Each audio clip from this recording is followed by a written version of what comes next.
My name is Michael Cook, and this is my art history extra credit assignment. For my art history extra credit assignment, I chose to pick The Art of Pixar, which to me is very different in the style that they portray their images. At Pixar, they have to be very, very graphical to get their point across when they're making a movie. They have to be very visual. They have to give the director a sense of what's taken on in that scene. For me, I've been watching and studying different Pixar art that I know the difference. I can tell when it's done by an actual Pixar artist versus just someone else who doesn't work for the company. But to answer some of the questions, color is very important in these concept drawings. Some of these pictures that you're looking at, you'll see some blues, purples with Mike from Monsters, Inc. That's a nighttime scene that never made it into the film when he's dreaming as a young monster child about scaring kids when he gets older. And then you'll see Woody in his bedroom. I mean, they use a lot of light colors to portray the room very vibrant, very alive, and well lit.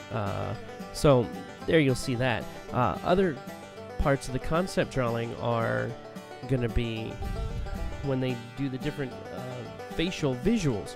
They've got to show different expressions, how the character moves.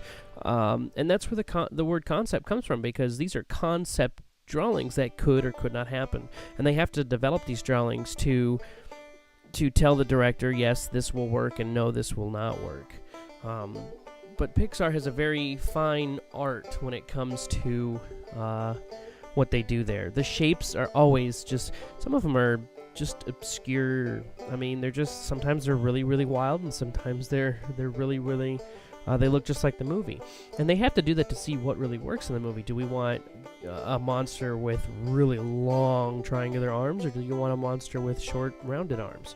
So concept drawing in Pixar is really a work of art. And they use different textures as well. They use, brush. You got different brush strokes. You really do. If you look at some of the paintings, you'll see some are done on chalk, some are done in pencil, some are done in pen. But then they take those drawings once they've selected what they want, and they can then turn it into a clay model, which then brings it into the 3D format. And those are what I really like, because those are the beginning presentations of that character for that particular movie that they're working on. Now, when it comes to repetition, the artist they have to repeat the object. They have to repeat it in multiple and different variations of that character. You have to show, like you see in these pictures in the slideshow, some are smiling, crying, laughing, yelling, mad. They have to show different expressions to show what that character will look like while using that kind of feeling.